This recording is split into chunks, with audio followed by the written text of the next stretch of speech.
October the 18th of 2022 marks the 50th anniversary of the Clean Water Act. The Clean Water Act has its basis in the Federal Water Pollution Control Act of 1948.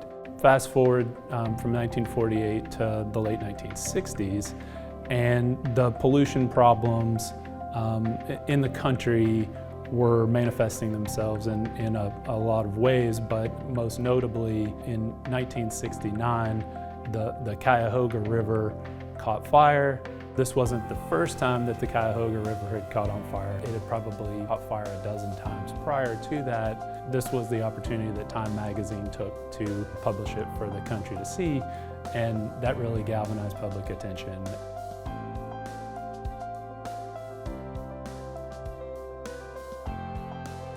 The Clean Water Act outlined a framework for a permitting program on the national level, and the state of Kentucky has delegated authority from the U.S. Environmental Protection Agency to run a state program that is called the Kentucky Pollutant Discharge Elimination System, or KPDES. And essentially, that addresses point sources of pollution. So anything that's a pollutant that's discharged through a discrete conveyance into a waterway requires a permit to address the amounts of pollutants that are allowable into that water body.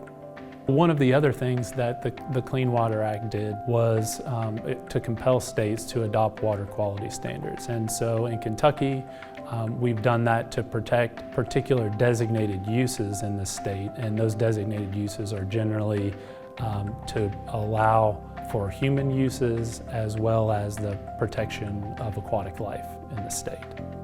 Reflecting on 50 years of the Clean Water Act, in terms of successes, the permitting system has been a huge success. It's really allowed us to control some of the significant sources of pollution, and we don't see things anymore like Cuyahoga River fires. We don't see those huge quantities of pollutants entering our waterways. And you can kind of contrast that with the non-point source side, or the runoff side.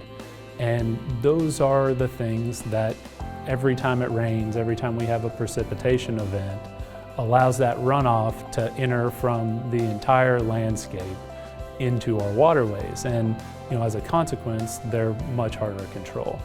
And so the mechanism in the Clean Water Act that allowed us to address those was the non-point source pollution control program. And what we've been able to do there through voluntary incentive-based measures is start to encourage everyone that's responsible for runoff pollution to have a better awareness of it. And I think that's part of the down the road, looking out over the next 50 years of the Clean Water Act, starting to get more awareness that the non-point sources of pollution are really the ones that are impairing our waterways, and trying to come up with new innovative solutions and trying to really garner more support for protecting the water resources that we all rely on.